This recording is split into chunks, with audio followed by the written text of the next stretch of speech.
I mua I te mom e whaatupuhia e te tiro o te whea paru ia te o ohia nohia I te mau atifino te ia mom e. Tā mau I te paruru wha, ia here atu oe e wharerei I te ia whea, e a whaatura mai te I te maurari a paruru, mai te mea te pi eiho oe ia rato. Tā mai te inari ma I te mau hora atoa, turu ohuru te toni I te mauru. Whaatura I te atear a hoe metera e o rato. I roto I te utuawhere, e I rapa mai te utuawhere.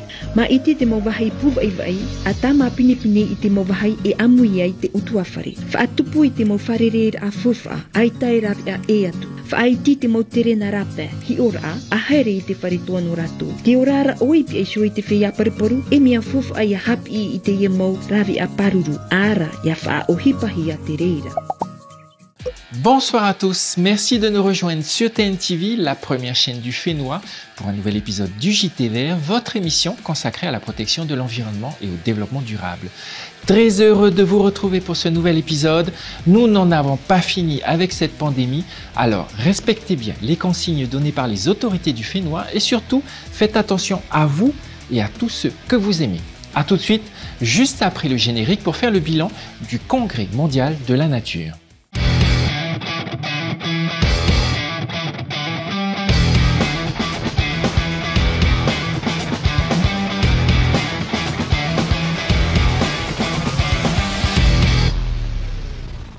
En juillet dernier, nous vous avions parlé du dôme de chaleur qui avait sévi sur la côte ouest des États-Unis et du Canada.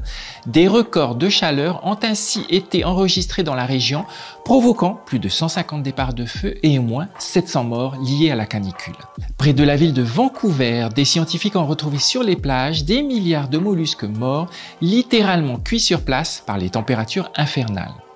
Autre région touchée, la Sibérie a passé un été caniculaire, provoquant des feux de forêt gigantesques. Depuis le début de l'année, c'est près de 15 millions d'hectares de forêt qui sont partis en fumée. Les incendies sont d'une telle ampleur que la NASA indique que les fumées de ces incendies ont atteint le pôle Nord à plus de 3000 km de là. Autre événement inédit et peu rassurant, il a plu à 3000 mètres d'altitude sur la calotte glaciaire du Groenland, a annoncé le 23 août dernier l'Institut météorologique danois. Observé durant plusieurs heures, ce phénomène rarissime intervient alors que les températures atteignent des records de chaleur dans la région. L'Institut météorologique danois indique que ce phénomène ne s'est produit que 9 fois au cours des 2000 dernières années, dont 3 ces 10 dernières années, en 2012, 2019 et 2021. De quoi donner à réfléchir. Bonne émission.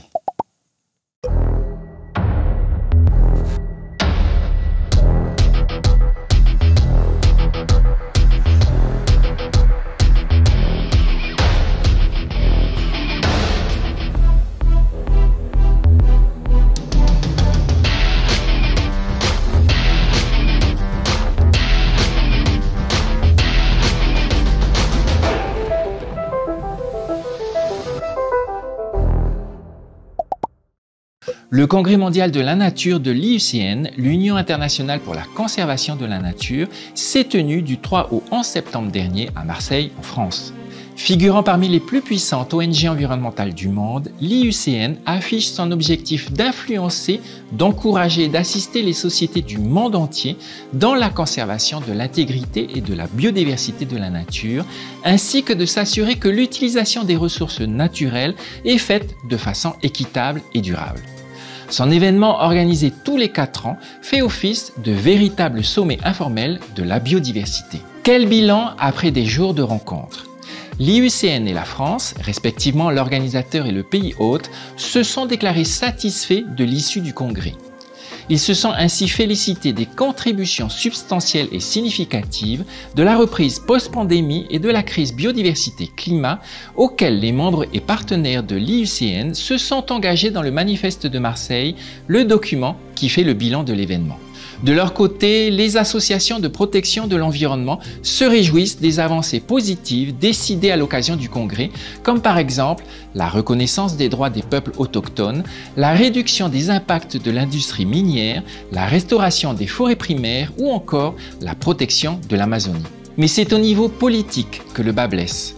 Nombreux taclent notamment les annonces faites par le président français Emmanuel Macron, considérées essentiellement comme des opérations de communication. Par exemple, l'annonce de la protection forte de 5% de la Méditerranée d'ici 2027 était une promesse déjà faite en 2019 et qui n'a jamais été concrétisée. Enfin, parmi les annonces faites par le président français, celui-ci a rappelé le rôle majeur de la France en matière de lutte contre les plastiques à usage unique.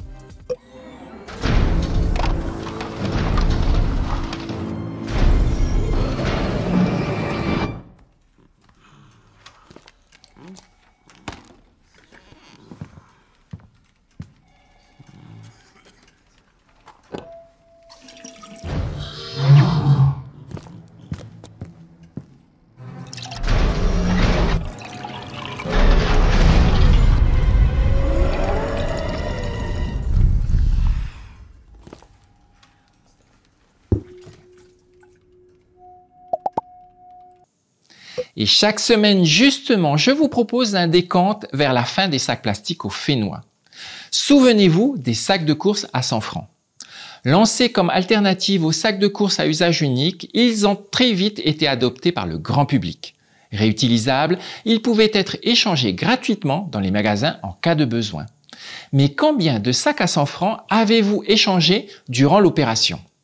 Combien de sacs à 100 francs possédez-vous encore à la maison?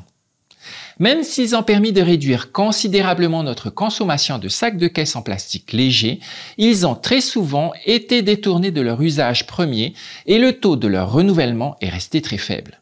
Résultat, nous avons été nombreux à acheter régulièrement des sacs à 100 francs sans jamais les retourner au magasin pour les échanger.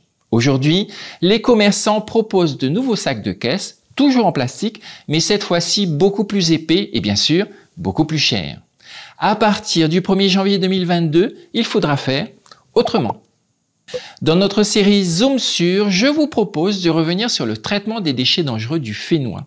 Et souvenez-vous, nous vous avions indiqué que ces déchets dangereux sont à l'origine d'incendies dévastateurs de nos installations de traitement des déchets. Voici un petit rappel du syndicat Fénois.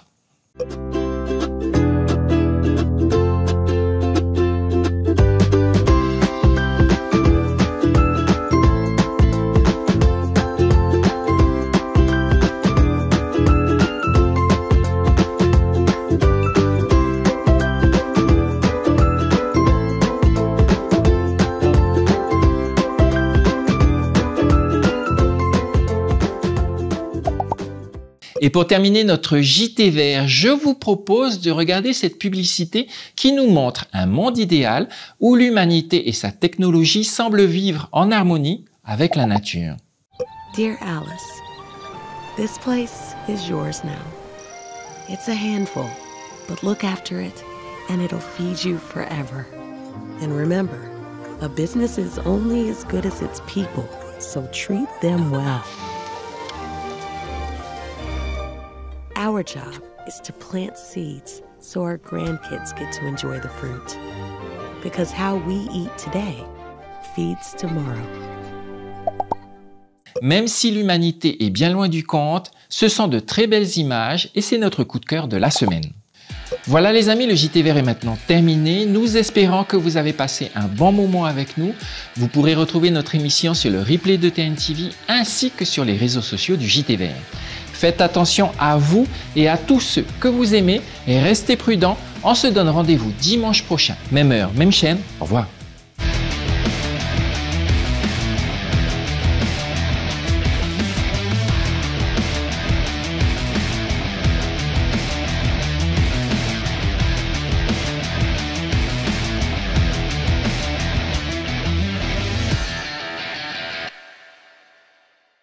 Prochainement, dans le JT Vert, quand le plus grand concours de chansons au monde s'engage pour la planète.